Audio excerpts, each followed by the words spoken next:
O que você faria se, de repente, a pessoa que jantou ao seu lado ontem à noite e hoje amanhecesse morta? E se isso começasse a acontecer com toda a gente à sua volta?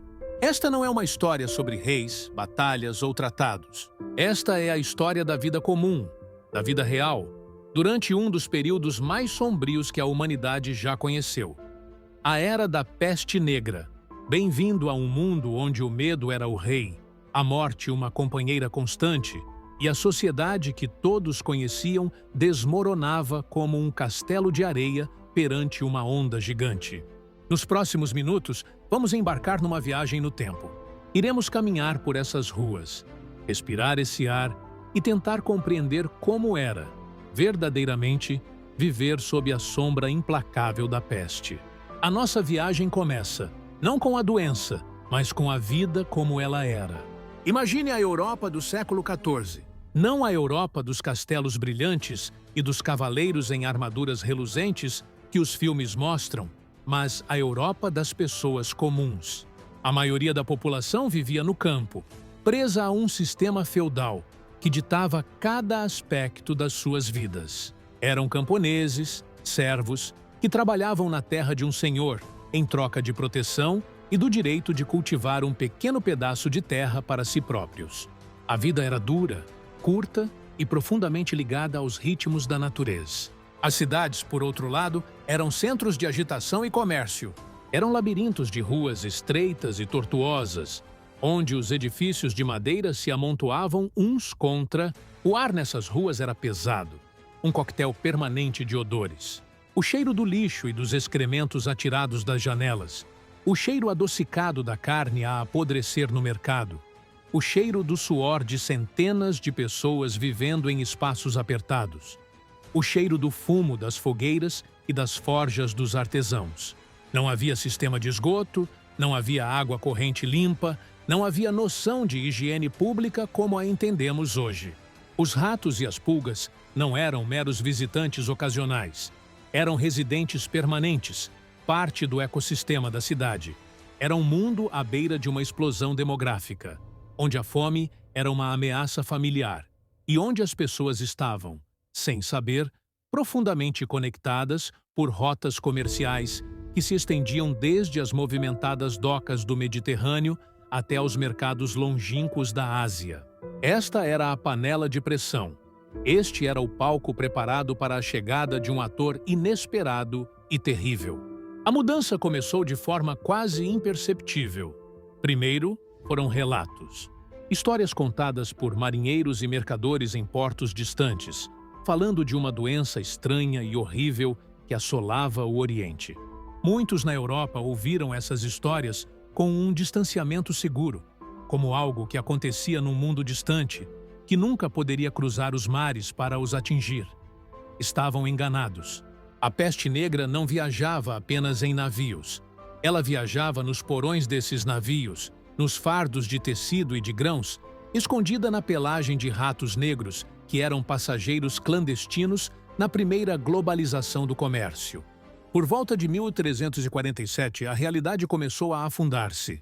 O ponto de entrada mais famoso foi na colônia genovesa de Caffa, no Mar Negro, onde cadáveres infectados foram supostamente catapultados sobre os muros da cidade durante um cerco, espalhando o terror entre os defensores. Os navios mercantes que fugiam de Caffa levaram a peste consigo para a Sicília, e de lá ela espalhou-se como um rastilho de pólvora. Foi uma invasão silenciosa, não de exércitos, mas de um inimigo invisível que se movia à velocidade de um barco à vela e de um homem a cavalo. E então, a morte chegou à sua porta. O primeiro sinal não era a doença em si, mas o cheiro. Um odor pesado e adocicado de flores a apodrecer começava a pairar sobre um quarteirão, uma rua, uma casa. Era o cheiro da peste a estabelecer o seu território. Depois, vinham os sintomas. De repente, uma pessoa perfeitamente saudável era atingida por uma febre alta, calafrios, dores musculares insuportáveis e uma letargia profunda.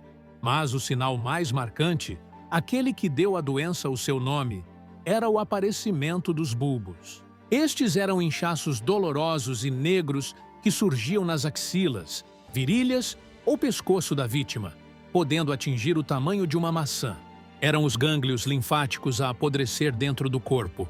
Outros desenvolviam manchas negras na pele, como se tivessem sido salpicadas com tinta escura. Os chamados tokens, ou sinais da morte. Havia também uma forma pneumônica, ainda mais assustadora e rápida, que atacava os pulmões, fazendo com que a vítima tossisse sangue e, frequentemente, morresse em questão de horas. A velocidade era aterradora. Uma pessoa podia acordar bem, almoçar doente e estar morta ao pôr do sol. A medicina da época estava completamente despreparada. Os médicos, vestindo seus trajes icônicos de couro e com máscaras de bico cheias de ervas aromáticas para afastar os miasmas, os maus ares que se acreditava causarem a doença, eram totalmente impotentes. Eles praticavam sangrias, aplicavam sanguessugas ou ungüentos feitos de excrementos de animais, tudo em vão. A morte rate era esmagadora. Estima-se que tenha ceifado entre 1/3 e metade de toda a população da Europa. Isto não eram estatísticas. Eram pais, mães, filhos, amigos e vizinhos. Era uma carnificina em escala continental. Com a doença veio o medo. E o medo, como um vírus próprio, começou a corromper o tecido social. As ruas outrora vibrantes das cidades transformaram-se em cenários de pesadelo. O som do burburinho do comércio foi substituído pelo silêncio, pontuado apenas pelo arrastar de carroças e pelo lamento angustiante dos coletores de mortos, que gritavam: "Tragam os seus mortos!". As casas onde alguém estava infectado eram marcadas com uma cruz vermelha na porta e condenadas ao isolamento, transformando-se em tumbas para os vivos. O pavor do contágio era tão profundo que quebrou os laços mais básicos da humanidade. Mães abandonavam filhos doentes. Filhos fugiam de pais infectados. Maridos deixavam esposas a morrer sozinhas. A compaixão tornou-se um luxo que ninguém podia pagar. A morte era tão omnipresente que se banalizou.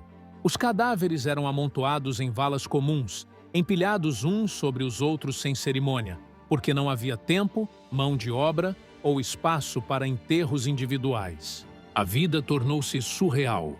Um constante estado de alerta, onde cada espirro, cada dor de cabeça podia ser uma sentença de morte. Neste vácuo de autoridade e esperança, a sociedade desesperada por uma explicação, por um culpado. Para a vasta maioria, a resposta era óbvia: a ira de Deus. A peste era vista como um castigo divino pelos pecados da humanidade. Esta crença deu origem a um dos fenômenos mais bizarros do período, os flagelantes. Estes eram grupos de religiosos extremistas que percorriam a Europa de cidade em cidade, marchando em procissão e flagelando-se publicamente com chicotes de espinhos, acreditando que, ao imitar o sofrimento de Cristo, podiam expiar os pecados do mundo e aplacar a ira divina. Inicialmente, foram vistos como mártires heróicos, mas a sua influência crescente e a sua crítica à autoridade da Igreja rapidamente os tornaram uma ameaça e foram eventualmente suprimidos pelo Papa. Mas se não era apenas Deus, então quem? O medo e a paranoia precisavam de um bode expiatório mais tangível e encontraram-no nas minorias. Os judeus, em particular, foram acusados de envenenar os poços para espalhar a peste. Estas acusações absurdas, alimentadas pelo preconceito e pela histeria coletiva, levaram a pogroms horríveis. Comunidades judaicas inteiras foram cercadas nas suas sinagogas e queimadas vivas, ou simplesmente massacradas nas ruas. Foi um dos capítulos mais sombrios do antissemitismo europeu. Uma demonstração trágica de como o medo pode transformar o ódio em violência assassina.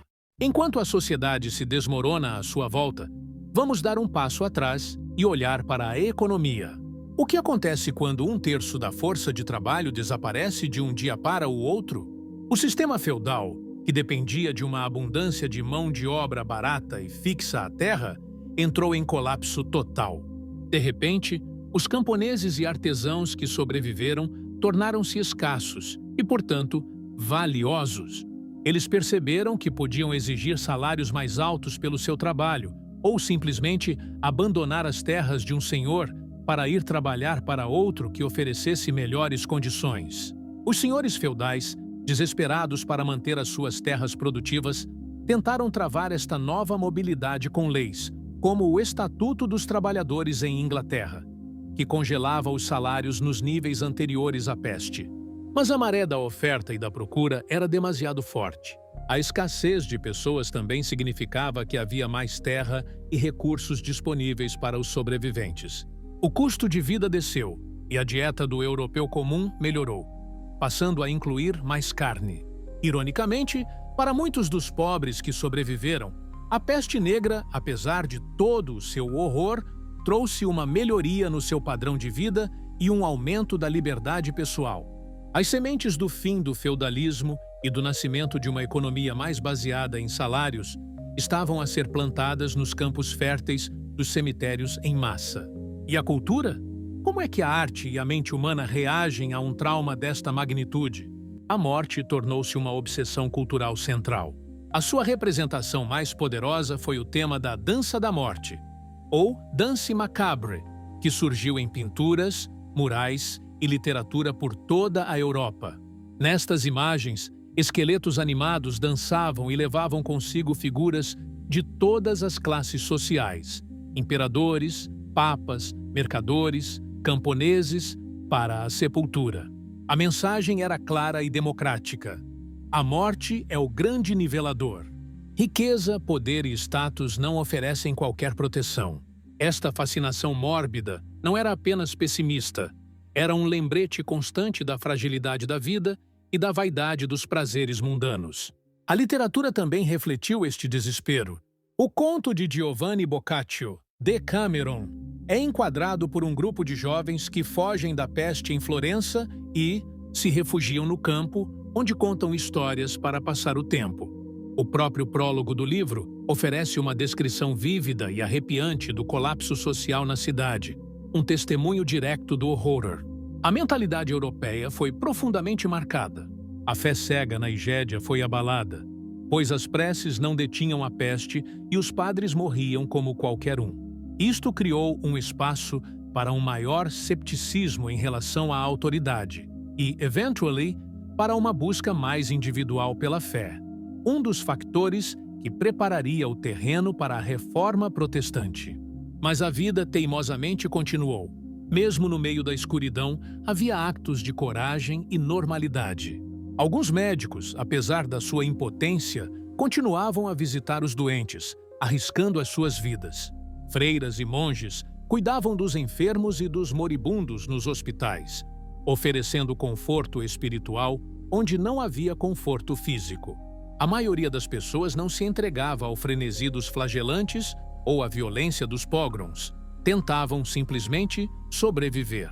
Continuavam a cultivar a terra, a criar os seus filhos, a fazer o seu trabalho, tentando encontrar uma centelha de normalidade num mundo que tinha virado de cabeça para baixo. Os negócios, embora abrandados, continuavam. Os casamentos aconteciam, os bebés nascidos. A resiliência do espírito humano é talvez a lição mais esquecida da peste negra. As pessoas não eram apenas vítimas passivas, eram sobreviventes, adaptando-se a uma nova e horrível realidade, encontrando formas de continuar a viver quando a morte era a única certeza. O legado da peste negra é complexo e ecoa através dos séculos. Foi um evento traumático que redefiniu o curso da história europeia e mundial. Marcou o fim definitivo da era medieval e acelerou o nascimento do mundo moderno. Ao destruir o sistema feudal, criou condições para o surgimento de uma classe média mais forte e para uma economia de mercado. Ao abalar a autoridade incontestável da Igreja, abriu caminho para o Renascimento, para a ciência empírica e, mais tarde, para a Reforma. A experiência coletiva de um trauma em massa alterou para sempre a psicologia, a arte e a sociedade da Europa. Foi um ponto de viragem, um grande reset que, embora comprado a um preço humano inimaginável, forjou involuntariamente o mundo em que vivemos hoje. A história da peste negra é mais do que uma crônica de doença e morte. É um espelho sombrio que reflete a natureza humana sob pressão extrema. Mostra-nos o nosso pior: o medo, a paranoia, o egoísmo e a crueldade. Mas também mostra lampejos do nosso melhor: a resiliência, a compaixão corajosa de quem cuida dos doentes e a teimosa vontade de viver e reconstruir, mesmo quando tudo parece perdido. Compreender este período não é apenas um exercício de memorização de datas e fatos. É uma lição profunda sobre quem somos e do que somos capazes, tanto para o mal como para o bem. E a história não para por aqui. O nosso canal é dedicado a trazer o passado de volta à vida, a explorar os momentos que moldaram a humanidade. Se esta viagem ao tempo da peste negra lhe abriu os olhos, se sentiu o cheiro das ruas e o medo no ar, então faça-nos um favor.